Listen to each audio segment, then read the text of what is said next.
Magandang hapon sa inyong lahat, sa Lotto, ng PCSOPH, para sa 2D Lotto, at 3D Lotto Draw, ngayong araw 5 PM ng Lunes, May 6, 2024 at eto na po ang mga naging resulta, ngayong araw, sa 5 PM Draw.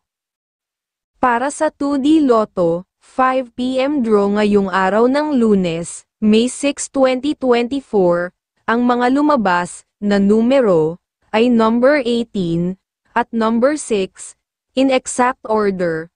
Para sa 3D Lotto, 5 PM Draw ngayong araw ng Lunes, May 6, 2024, ang mga lumabas na numero ay number 3, number 6 at number 0 in exact order. Maraming salamat po sa panonood at mamaya pong muli sa 9 PM Draw ng Grand Lotto 655, Mega Lotto 645, 4D Lotto, 2D Lotto, at 3D Lotto.